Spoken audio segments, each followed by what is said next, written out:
Hello, everyone, and welcome to another episode of The Delta, a podcast about how blockchain and technology is changing our financial environment and discussing its impact on society. My name is Rustin Cavill. I'm the CEO and co founder of Coast. Co hosting with me today is my co founder, Dan Durning. And we're joined by two special guests today, Matt Layson and Jeff Embry of Globe3 Capital. They operate a digital asset hedge fund, have deep expertise in the traditional financial markets prior to launching their fund. So thank you both for joining us today in conversation. We're excited to have you. Pleasure to be here. Yeah. Thanks for having us, guys. Of course. And for many of the viewers, we were just talking before recording that Jeff, Matt, and myself have been talking for a couple of years now. This is the first time that we've ever, I guess, virtually met in any kind of video call, and so it's exciting to finally be able to speak with you, to hear from your own voices in more of a long form discussion, and learn a little bit more about Globe3 and what you're focused on, what you see within the markets. And so maybe that would be a good start to this conversation is maybe can you tell us a little bit about your career in finance prior to launching the fund, and at what point did digital assets hit your radar? Yeah, sure. I'll start. Yeah, once again, thanks a lot for having us, Rustin and Dan. I got my start. I've always been in finance, and majored in international business in college. And outside of that, had a few jobs. I was going to look into being a financial advisor. I knew I wanted to kind of be in this industry in some way, shape, or form. But it wasn't until a year or two after college where I ended up being a trader on the floor of the stock exchange. So I know if you've ever watched CNBC, on the Pacific Exchange, it's a very small options derivative exchange in San Francisco. Normally, you think of SIBO, Amex, Philly, but this is one of the exchanges, one of the four exchanges in the United States. And I worked there for quite some time, really starting in about 1996. And that's kind of my really deep dive into finance. So I was an options trader on that exchange for almost 10 years. Kind of the cool part was I was able to go through the entire internet boom and bust cycle. I was able to witness that firsthand. And I was just became very passionate in regards to that type of finance. And when it came to digital assets, obviously that's quite a few years later. I was introduced to Bitcoin in 2014. I always like to say I bought it at $200 and sold it too soon. So I'm not going to say when I sold it, but it wasn't $67,000. But I was fascinated by Bitcoin. And obviously, years later came Ethereum. And that was really my deep dive. It was also the summer of 2020, also known as DeFi summer, and really kind of jumping into really, you finally saw tangible protocols that were started to exist. It wasn't just white papers like it was the previous bull market. It was actual real protocols you can use. I was part of the original Uniswap airdrop. I like to say in that, all of a sudden you're using Uniswap, and next thing you know, you got airdrop 400 Uni tokens. And it was pretty cool. And so going from project to project, I just became very passionate about crypto. It's a very lonely space, especially back then. So I had no one to talk to. But Jeff and I had been friends for a very long time. And so I'd always tell him about what I was doing. And he was always fascinated, but we really never kind of got an in-depth discussion until a couple years later, um, when we were kind of talking about this. And really, I was so into crypto, and I had a lot of friends that just knew nothing about it. And it's not, they just didn't have time to get into it. And so all of a sudden, I had people offering us money and said, "Hey, can I give you X amount of money? Can I do this? And can you invest for me?" And so Jeff and I would talk about this. And I think it was actually Jeff that came up, he's like, "Hey, we could actually start a hedge fund here." And Jeff has a great financial background. It's kind of different from mine, which makes us great partners. And that's really in 2022 was where Globe3 Capital started. And so what we wanted to do is really offer the investments that we were looking at to our investors and our LPs who would never have been able to do it on their own. So that's kind of how we kind of went all the way to Globe3 Capital in 2022. And I'll let Jeff kind of touch on his background as well. Sure. Matt and I met at San Diego State. We were both Northern Californians. Californians went to San Diego State. I was a finance major, always wanted to get into finance, but after I graduated, came to Northern California and technology pulled me in. So I worked both on the hardware and then software side, always with an eye to get into finance, but not be a financial planner or a broker. Never wanted to do that. And I was fortunate to have a really close friend of mine had started with a small firm called Fisher Investments, Ken Fisher's firm. They were, by the time I found them and was ready to transition out of technology, they were about 4 to 5 billion in 2002. I spent exactly 7 years there with them, helped them grow to 50 billion, and I got great exposure. When I became employed, I was the 200th employee, so I got to travel with Ken Fisher, go around the country with him, hear him speak hundreds of times, and really just absorbed everything he had and watched him go from a small money manager into one of the most successful business people on the planet, one of the wealthiest. I think he's at 150 on the Forbes 400 list. And to this day, we'll still ping each other once or twice a year. But that's where I learned TradFi and more of a global macro top-down approach. He's a market cycles guy. He's a behavioral finance guy. He wants to understand how the human mind works and why we make financial decisions all in mass like we do, meaning, you know, everybody capitulates and sells at the bottom and they all go out and borrow at the top. And he's one of the best global macro economists. He understands politics, have worked for both parties deep inside him, and also understands how capitalism works and all those layers, how they intertwine. So really, that's what I bring to Globe3 Capital. And as Matt and I got talking, and he always helped me understand crypto he even told me in 2014, hey, you should buy Bitcoin. I'm going to buy it. And I said, that's for, Silk Road, drug dealers, and the black market. Well, was that a mistake? I wish I would have read the white paper then. But either way, I saw his passion for it and his passion for decentralization. And then in 2020, when he fell into DeFi, the DeFi summer, and started playing with these protocols. So really, he became my mentor in the space, started managing some of my crypto.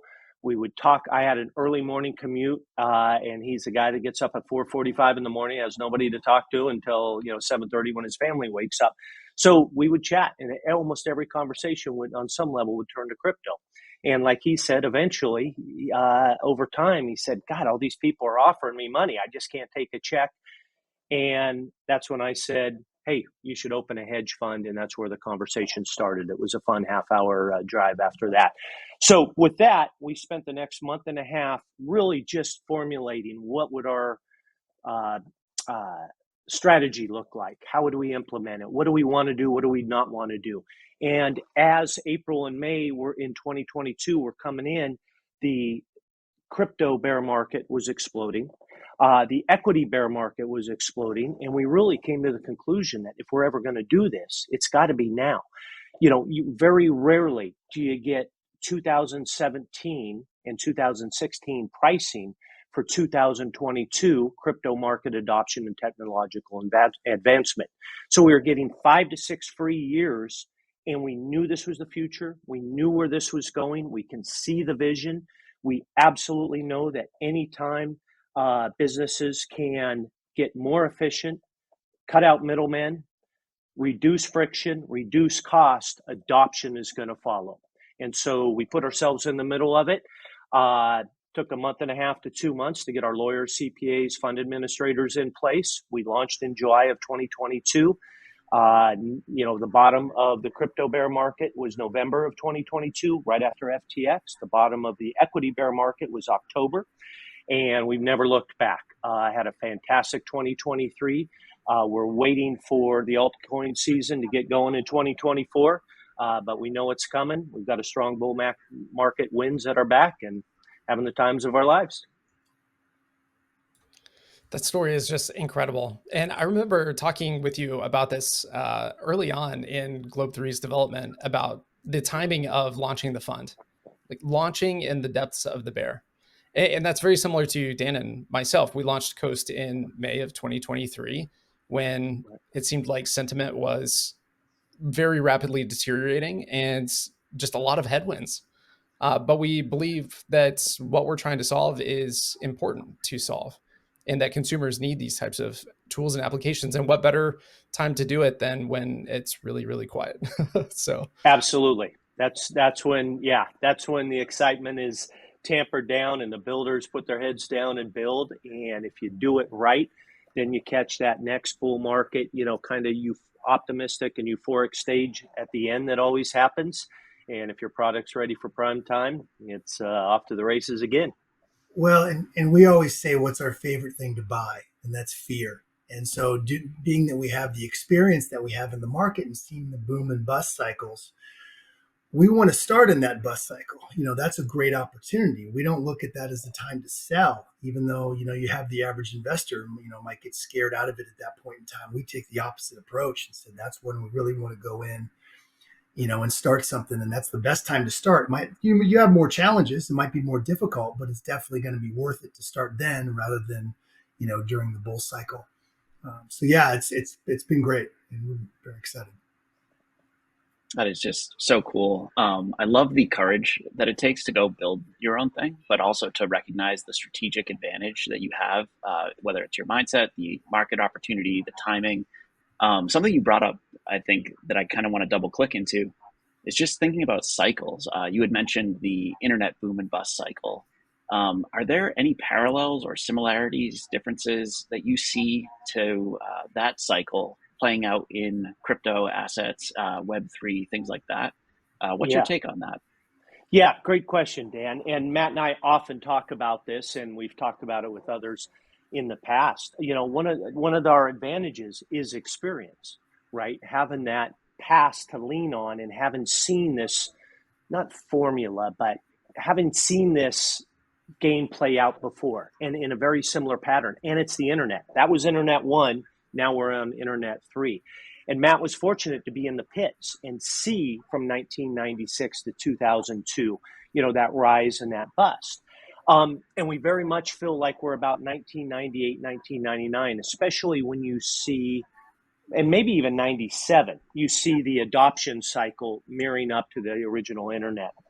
So, yeah, we do see a lot of parallels. Um, I think a good way, to think about it, we even talked to our fund administrator at one point, and we asked them, are other funds launching right now? And they said, no, we've got a couple, but that's it. They all launched back in November of 2021, at the peak and that 4-month window. But no, we're not having anybody launch, and that helped us convince we were right. And so, yeah, you just see that similar boom and bust cycle, that similar excitement of what can be, but it's not there yet. And we just went through that with crypto of, hey, everybody could envision what might be someday, but the infrastructure isn't there yet. The foundational stuff isn't there yet. The regulations, it's all coming. And so now, the demand and the price suppression comes in. The builders build, that comes in, and the next phase of the innovation cycle, the real phase, we kind of call it, where you get the revenue and you get the adoption and you get the use cases versus just the vision. So sure. Yeah, I think it's very, very similar. Obviously seeing the original internet cycle from the pits and from a different vantage point than most. If you were to lay the crypto adoption chart on top of the internet adoption chart, it's very similar and actually, kind of outperforming it at this point. Back in the internet days, we're never going to see anything like this again. It's a once in a lifetime opportunity. Well, we're seeing it again right now, about 30 years after the internet started. We're seeing something very similar to crypto. And these opportunities don't come by very often. And so that's what we want to take advantage of. And the other thing is what with regards to booms and busts, in 2001, after everything kind of crashed and came back down in 2002, everyone thought the internet was over. Well, it was just the start of the second iteration of the internet. When you have with the Amazons and the Googles and the Apples and social media and mobile, I mean, it just exploded. It was just a little bit different than from before, and right now everyone can focus on, well, there's these crazy meme coins with no value, and there's these scams left and right. And it's funny because back in the internet days, I mean, how many hundreds of millions of dollars went to all these, companies that did nothing? It's just very similar, but a little bit different. And we're just trying to explain to people, say, hey, this is the best opportunity to get in on this new technology. We definitely have some years to go in taking a long-term focus and, being able just to say, relax, let's invest now, build our strategies. And yeah, I mean, it's we're just huge believers in the space, and it's nice to see the space maturing. But you have bumps in the road as you go along, just like the internet did. It's very similar. And Matt and I always say, if you're going to do this, you want to be early. And Ken Fisher has a great saying. I've heard him say it 100 times. And he says, if you're waiting for certainty in the capital markets, you're going to pay a heavy price for it, right? And that goes all the way down to just bull and bear market cycles. So if you invest at or near a bottom, and you never know exactly that it is, but when that capitulation, that washout, right, that valuation comes down, if you're waiting for that certainty to feel like it's a bull market, you're not buying in until at best halfway through it, probably 3/4, and possibly back at the top. And that's what psychology and the charts and human nature will tell us going back through history. So we want to be early. We don't mind being early. It may feel like you're wrong at times, but if you're waiting for certainty, you're asking to pay a lot heavier of a price. Yeah, absolutely. Really well said. I love the perspectives you both share around that. And I think, for Rustin and I as builders of our own company, building when there's turmoil is like a sign that you have conviction in something and that you see an opportunity that others may not be seeing right now.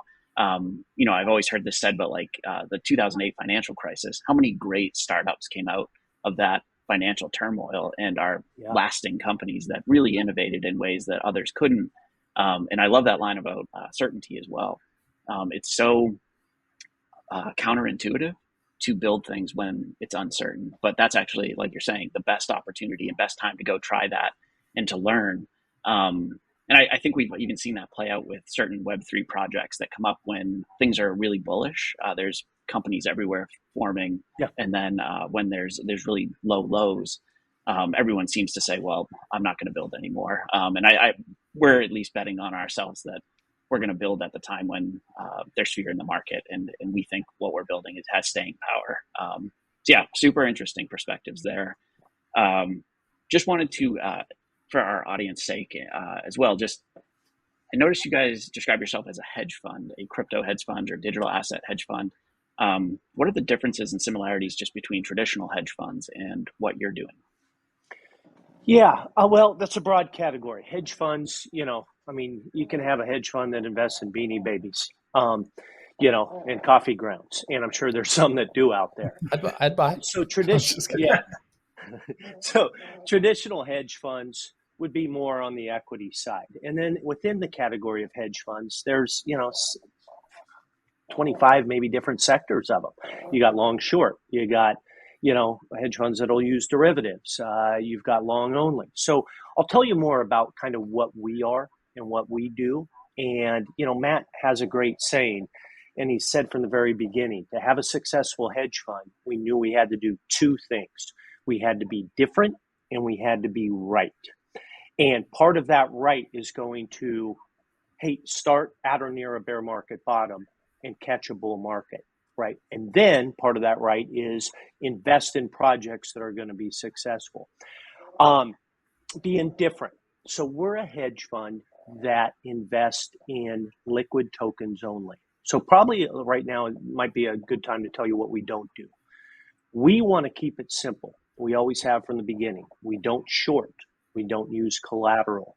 Despite Matt's 8 years on the floor, we don't use derivatives. Maybe our next fund will.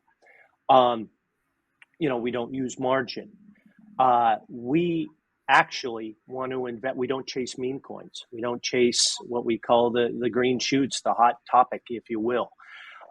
We don't do NFTs. Now, as Matt says, also, I'm not a museum curator. I don't understand art, and we're not going to go chase smoking monkeys. Not that that's bad. We love them, and it's great. Brings people into the ecosystem. But what we want to invest in is the protocols where all the NFTs maybe bounce off of. And what we call that is the railroads and toll roads, right, of the industry. I grew up in the gold country in Northern California, the picks and the shovels. The guys that made money were the guys that ran the supply trains, that had the hotels, that had the general stores. They sold the picks and the shovels. They could be consistent. So that's what we're looking for. And it's boring and it takes patience. And, it can take a long time, especially when you're in that transition mode from, builders trying to find use cases and trying to find fits. And that mass adoption has not come in yet. So we've got to wait. But if we know, we're on the right projects, we know we'll be successful. So one thing that does make it different is for us, we probably are the only hedge fund out there that does not invest in Bitcoin, or crypto hedge fund that does not invest in Bitcoin or Ethereum. Now, we love Bitcoin and Ethereum. We think they're going to exponential, and they have since we started our fund. But we made an early conscious decision that, one, they can be bought and purchased and should be by our LPs, our clients, through PayPal and Coinbase, and we knew the ETFs were coming. So we did not want to charge expensive hedge fund fees for something that can be easily purchased and should be. We wanted to bring Matt's and my expertise and round out the ecosystem and say, all right, you've got a couple percent in Bitcoin. Now let's take a couple percent and go buy stuff that you're never going to find in the, sifting through 20,000 projects. You're not going to be able to identify. If I told you about it, it might be difficult to purchase.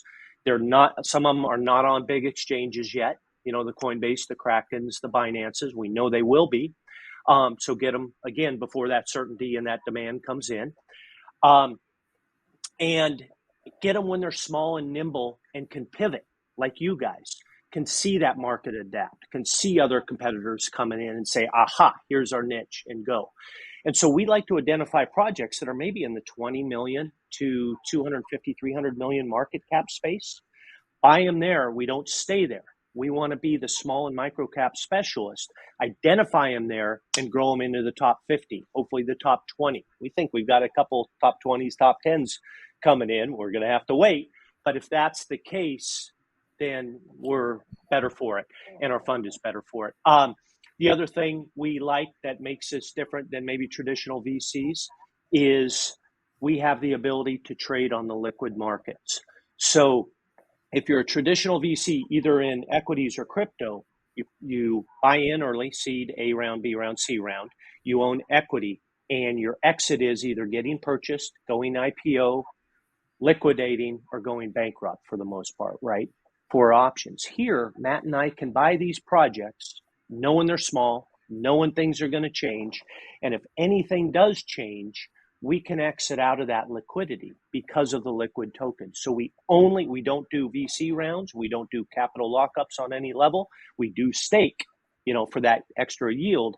But we want liquid tokens that we can use on the liquidity. So if anything changes in the environment, we can get out and buy the next one up on the bench. Yeah, and exactly just what Jeff said. My passion and my focus, especially from DeFi summer and earlier, was finding those, micro to small cap protocols, and that's what I really enjoyed doing. And I also knew that was also more difficult for the average person or the average LP to go ahead and purchase. Even just creating a MetaMask wallet is challenging for some, but when you have to use certain decentralized exchanges and kind of look off the beaten path, we knew we were offering a service to our LPs that they would never be able to do it on their own because they just didn't have the time. They're all very successful individuals, but they just didn't have the time to spend the countless hours that we've spent researching these crypto projects and doing things like that. So we really wanted to focus on our niche. We've run into a lot of other crypto hedge funds that really don't do what we do. Now, along the way, that's created a little bit more work for us because we've had to look into, institutional custody. A lot of times with these smaller projects, it's hard to get those custodied. We have a lot of great relationships through a lot of work of both Jeff and I. So now we have institutional custody. We have a great portfolio, and it's just been a real nice ride. And like Jeff said, we want to do the best for our LPs. and we do want those exponential returns. We don't want to buy. We'd rather find Bitcoin at 200 than 50,000, and we believe that we've taken the time to research these projects, and we're just very hopeful and excited for the future. Love all of that. And there's a couple of things that I would love to dive in a little bit and pick your brains about. One being the human psychology and behavior component of that. This is something that Dan and I talk about ad nauseum, of what are people going through? What are the pain points that they have? What are they not seeing? What support do they need to help them reframe the way that they think about investments or risk management, or just a long-term financial plan, inclusive of digital assets? And so maybe can you speak to the psychology component of really what it Yeah. takes for finding exponential returns at the small cap level? I feel like there are so many people who just YOLO into certain assets and that are very speculative based on 20 minutes of due diligence. And so Yeah. what does due diligence look like from a hedge fund perspective for something that is extremely volatile? And what is someone that maybe is newer in their journey or doesn't have deep experience? What can you maybe teach them about how to conduct due diligence, and the way that they should be thinking about it from a human psychology perspective? Okay. I'll let Matt talk about the due diligence part of it and the token economic standards that he's created, so we can evaluate projects. I'll hit a couple key themes on the behavioral finance thing to build a little bit of a foundation to give some of your listeners and future clients a few things to think about. It takes a lot of practice and it's hard. And as Matt said earlier, we buy fear. And there's nothing harder than buying fear in the markets. I mean, you can see sentiment and demand. So we look for those sentiment and demand changes. Everything's built on supply and demand. The capital markets, crypto, stock market, they're all built on supply and demand first and foremost. So you want to wake up and ask yourself, the very first thing you ask yourself in the morning is, what's the supply and demand metrics of the capital markets? What is happening that is going to change either of those? But here's a couple tidbits that I absolutely love from Ken Fisher, because he really started the structure of what's called behavioral finance. He is one of the leaders of that study. And he was going through that process of discovery and writing books, et cetera, with a few others. Leaders in the field when I was working for him. And a couple things he'd say, the first thing you have to understand about capital markets is the capital markets are the only free market in the world where people buy less when prices are lower and they buy more when prices are higher. So if you think about it and you break it down and you say the S&P 500 is simply a pricing mechanism, it's just a price of an asset. And crypto falls into this, bonds fall into this, or actually real estate. So people will, if I told you, hey, go down and buy that Chevy or that Ford F-150, and it's $50,000, but you have to get there on Wednesday. And you got there on Wednesday, you were ready to write the check, and the dealer said, we're going to sell it to you for $38,000. You would write that check as fast as you can. If I told you to buy the S&P 500 at 5,000 next Wednesday, and you got to that buy button and it was 3,800, you would question everything. You wouldn't look at it as a price, you'd look at it as risk. But really, the way to think about it is a lot of the water has been wrung out of the towel. So a lot more risk is out of that towel than it was at 5,000 than it is at 3,800. Okay, so that's one thing to think about. And you see that in the 4 stages of a bull market cycle. This is the last thing I'll add. Sir John Templeton, one of the early investors, one of the early people in modern markets that equated behavioral finance with the markets and kind of figured that out and made it one of his advantages. He said the bull market cycle goes through 4 phases. It's born on pessimism, a bull market. It grows on skepticism, it matures on optimism, and it dies on euphoria. And almost every bull market, you can see this play out, except for things like COVID. We didn't hit the euphoria stage yet. Other big events. But most bear and bull market cycles go through that phase. So what Matt and I ask ourselves all the time is, is where is the equity market right now? For us, it feels like they're transitioning from a skeptical to optimistic phase. And that optimism phase can be a long time. In euphoria, you never know if it's going to be short or long. And for us, crypto is still in the skeptical phase. And if you go back a few years to beginning of 2023, I think it was 80 to 90% of economists were predicting a recession, which means a bear market. And for us, that means we're all in. 2024, that shifted after a massive year of 24% in the S&P 500 and a great crypto year. We had a fantastic year because we were betting against everybody else that was in that fear mode and thinking they don't want to buy. We know that demand comes in later. Here's another thing to think about. And then 2024, the economists, I think it was between 40 and 55% thought there would be a recession.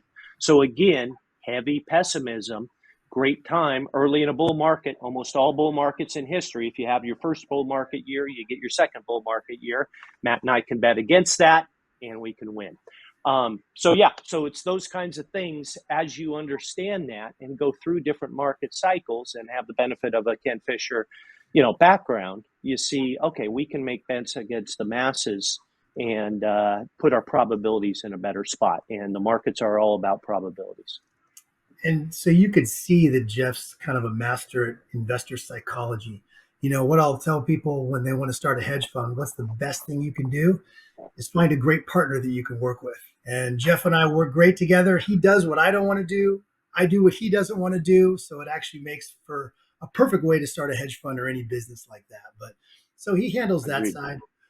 What we take very seriously is due diligence. And since we're dealing in micro and small cap protocols, your first battle is, where do I get all this information? How do I find all this research? It's not as readily available as the average stock or anything like that. Well, that's a lot of the proprietary stuff that we've built over the years. Is we have hundreds of websites that we go to kind of secure different bits of information. So once we have the base of where we find our information, then you just evaluate a token like you would almost anything else. You look at the developers, you look at the teams, you go from a very high level. One of the questions we really like to ask is, do we understand what they're trying to accomplish? What are they doing? Sometimes we might not get it, and it still could work. But if we don't understand, or we don't feel that they're in a good sector or in a good space, then that's just not something we're interested in. So, we make our own valuations on a very high level situation. But then we also dive into the tokenomics. And like Jeff mentioned, tokenomics are very important. So it's just a combination of all these factors together. So an example, you could have the best team, the best developer, but all of a sudden you look at the token and let's say there's a circulating supply of 10 million, but there's a total supply of 10 billion. And your market cap is based on the circulating supply and not the total supply. So when are all those tokens coming out? You have to take a look at the emission schedule or the unlock schedule. Who owns all these tokens? Is it the community, or is it the team? Is 50, 60, 70% been given to VCs in the community? Oh, January 2025 looks great, but all of a sudden maybe they're going to dump 1 billion tokens on, the existing situation. So you could pick the best project with the best team, with the best idea. But if the tokenomics are terrible, you're going to be facing a real uphill battle. And I think that's what people run into a lot is they'll jump into an idea.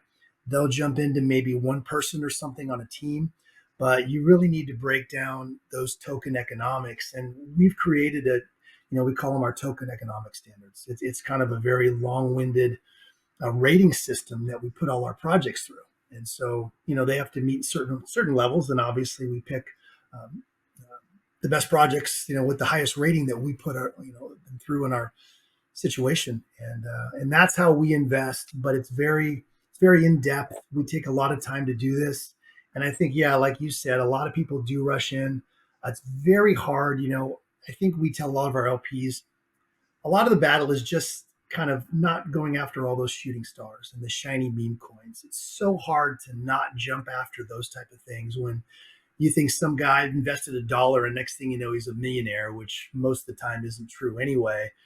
It's the ability to show restraint and to stick with our token economics and token utility and Is there going to be demand for the tokens that we buy? That's another thing. A lot of times token gets created in a protocol and it's not used. Well, it's for governance and that's it. Well, to me, that's not enough. I need to know they're going to be buying these tokens for X, Y, and Z, and we need multiple avenue, demand streams rather than just governance. So you need to look at all that. And yeah, and sometimes utility tokens, they take longer to mature. And we're looking at real builders and real projects. And sometimes that takes longer than the meme coins, but that's okay. And that's when we go back to our LPs and say, listen, this is long term. We take IRA money. And that's been a very big positive event for us because when you invest out of your IRA or 401k, you already have that long term focus. So that's kind of Right. a win win. They're like, hey, I'm not even worried about this money for 20 years. We're like, well, that's the exact attitude that we want our LPs to have. And as long as they understand that, then, everything's great. And we have a great group of LPs that we're really happy with. I don't know if you can share this here, but have you had any substantial, I guess, not losses, but maybe directional changes in which you liquidated far earlier than you originally anticipated? And Jeff, maybe can you speak to the behavioral and psychological component of managing other people's wealth and needing to take a loss because it was a losing horse? Is that something that we can talk about? Yeah, sure. Actually, we've got two examples of that, and that's a great question, Rustin. So to back up just a little bit, in our fund mandates that at any given time will own between maybe 8 and 20 liquid tokens. We're non-formulaic, meaning we don't buy 20 tokens and say 5% each. We know different events, main nets, product launches, different categories are going to be hotter than others, et cetera. So we'll overweight and underweight, and we spread out across sectors. But the thing is, and Matt had done a good job of this, because he was doing this as a passion. And I often say there's a big difference between passion and having to do it. And I go back to high school, it's like, hey, read Fahrenheit 451. But maybe you read a book that you absolutely love and you retain all of it. At 451, you're just getting through the next week if you read it. Same with Matt. He went back and he just did this as a passion for years and years and years. And so you learn a lot more than maybe an analyst we would hire and say, go find us the next Chainlink or go find us the next, Bitcoin, whatever, right? So he's done this. So when we started building this out and we came up and we built out our strategy, we had a bunch of protocols that were on the bench. We call it the bench. And we might have anywhere from 10 to 20 on the bench.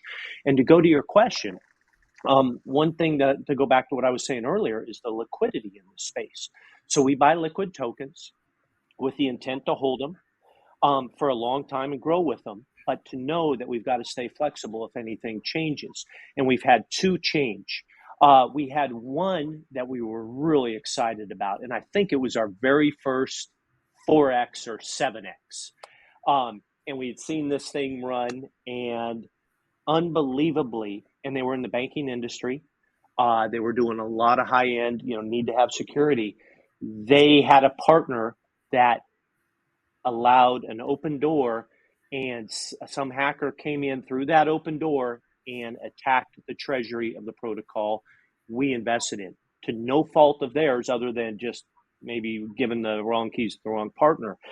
And so we immediately jumped on it and got out and still made money on that project. We were just talking about it the other day, but we said, hey, this is a project that made a crucial mistake.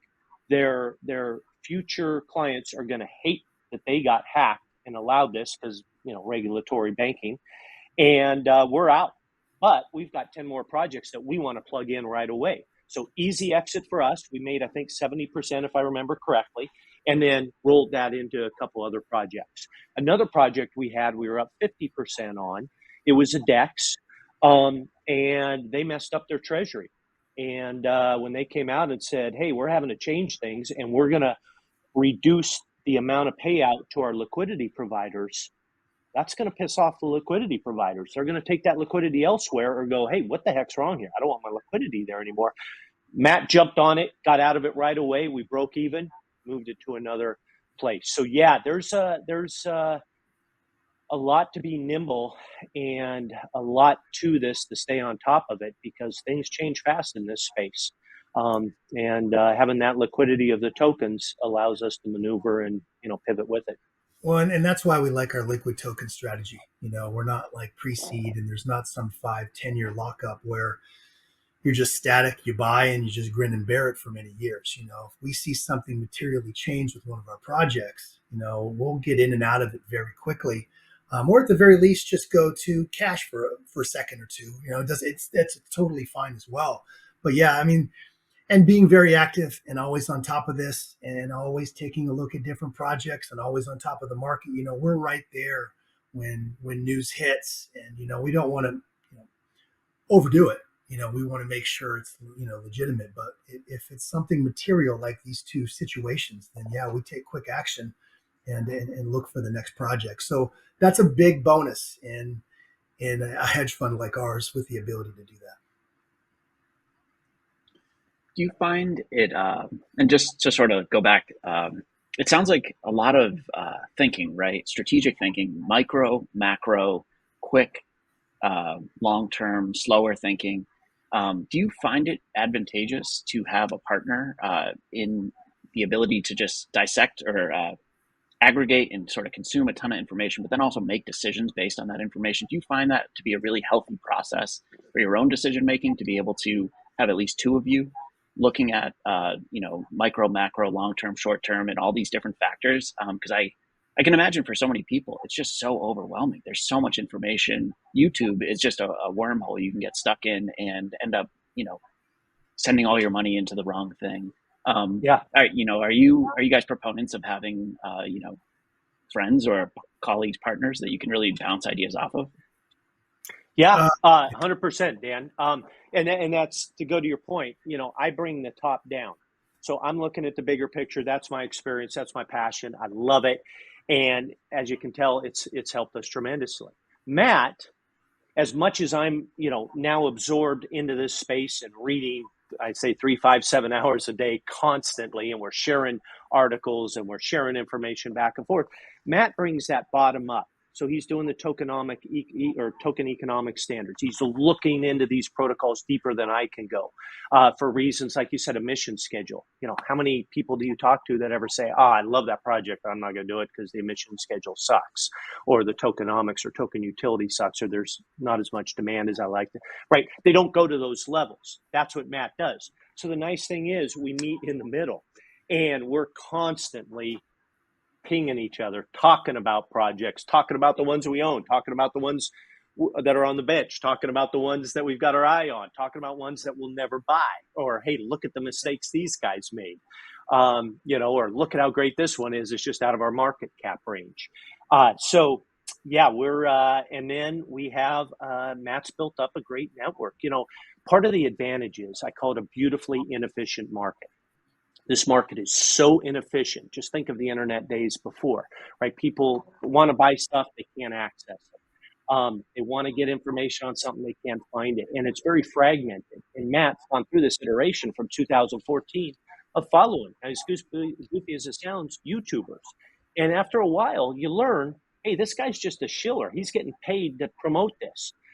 This guy has been a great researcher for a very long time, and he's maintained that stance as an influencer or whatever. And then, you've got your websites, but you can't believe everything there. You've got your white papers. You can't believe everything there, but you can triangulate. And now we've really made some great friendships on the research side with some people out there. One of our favorites, Michael Nadeau from the DeFi Report, if you guys are familiar with him. Amazing guy. We met with him, I think 3, 4 times over Zoom, and just did a month ago, and gobble up everything he puts out. And so you really just find these pieces. And now the data providers like the TIE, Glassnode, Masari, Blockworks are starting to bring in data aggregators, Token Terminal.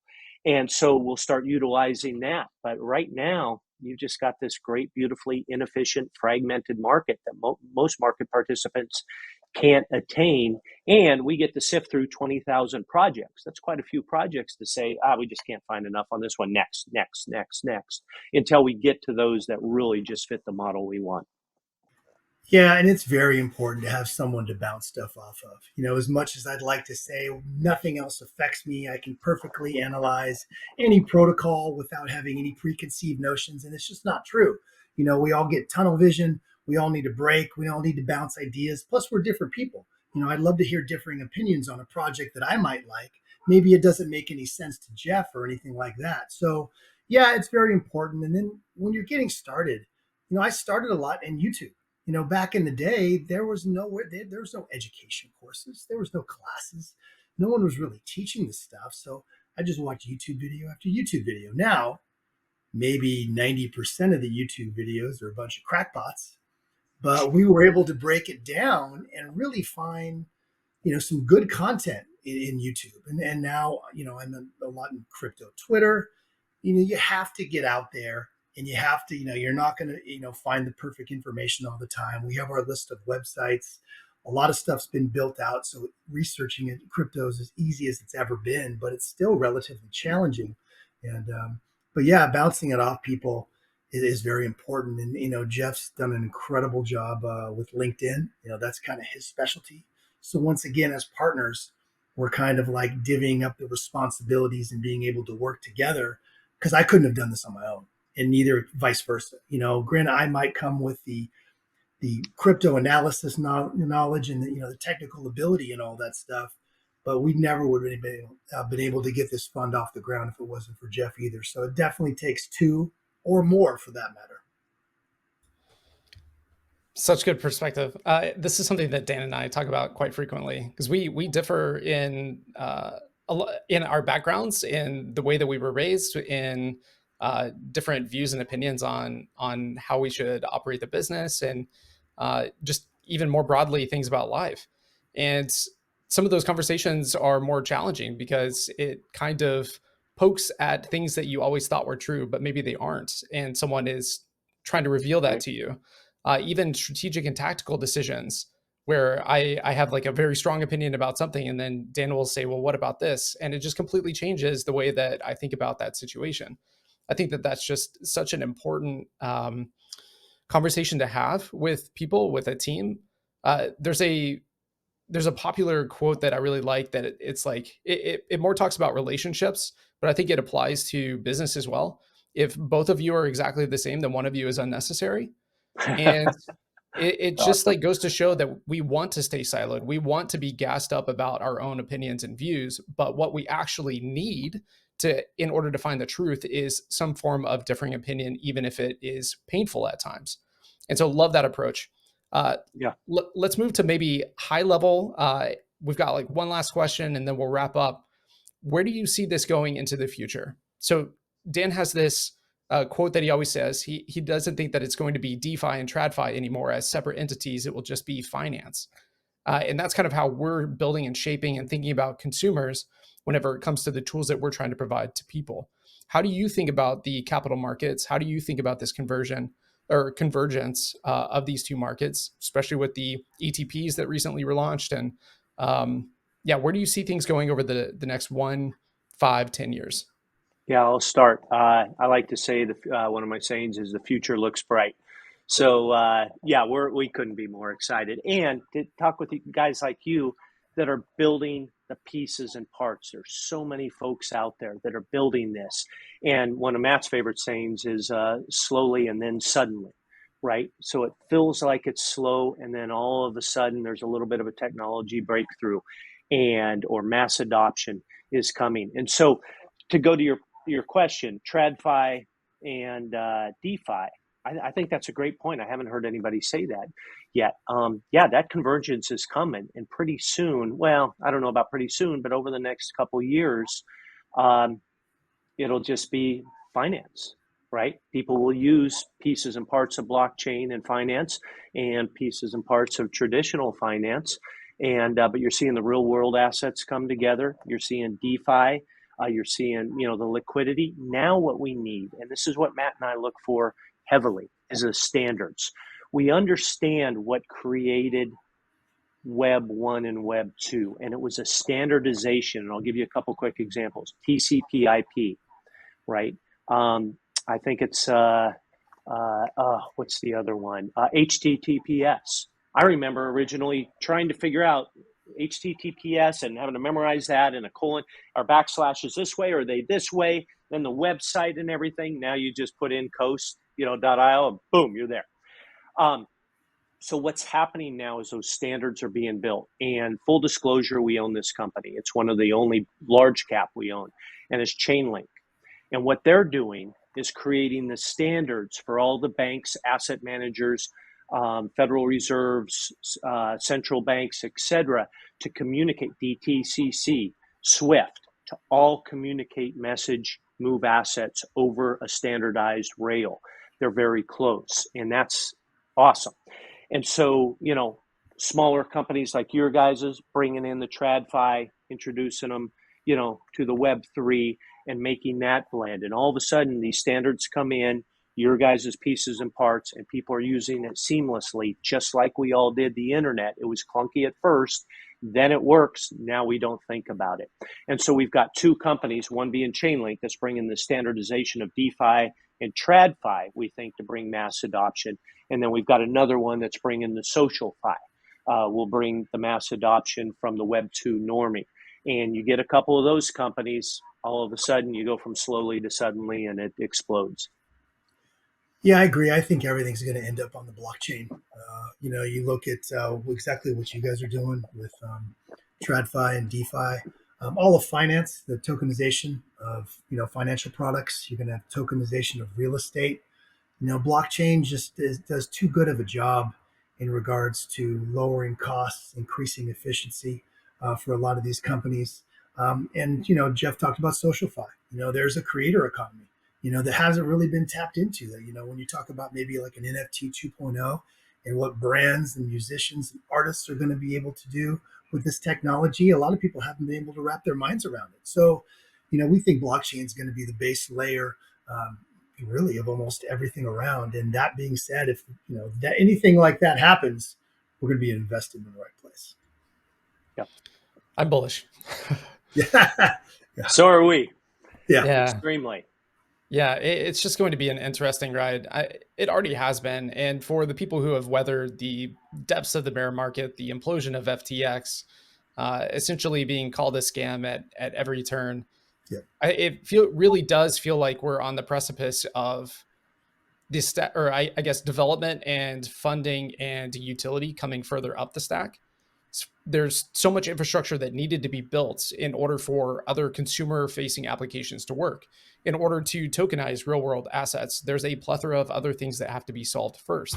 And as each of those iteratively becomes solved, we're seeing more and more development that gets closer to the consumer, closer to the real world. And I think that's really, really special about the place that we're in today. And so I just want to thank you both so much again for coming on. Where can people find you guys? Great question. Globe3 Capital is Globe, the number 3 capital.com. We've got a simple website. Hedge funds are notoriously stealthy on those, but you can ping us there. But more importantly, we're Globe3 Capital is on Twitter and then LinkedIn. You can find Matt Layson, myself. We're on it every single day. We've got a Globe3 Capital page. Happy to have conversations with anyone out there, and happy to have you follow us. And as I said earlier, the future looks extremely bright. Amazing. Yeah. Any final Thank thoughts? you so much. I would just say I could listen to both of you talk. I feel like you could do a master's class on just markets and psychology and thinking all this stuff through. I've learned so much in 1 hour of just talking with you. So thank you so much for coming on the show. We'll have to do this again if you're open to it. Would love to check in down the line, when markets change or new developments come online. Just really appreciate your time and all your wisdom. Thank you. Absolutely. And thanks for having us, Dan and Rustin. And please keep building. And absolute pleasure and absolute great questions. Incredible. All right. Well, I think that's going to wrap it up for this episode. Thank you all for listening. And we'll be back in a few weeks with episode 5.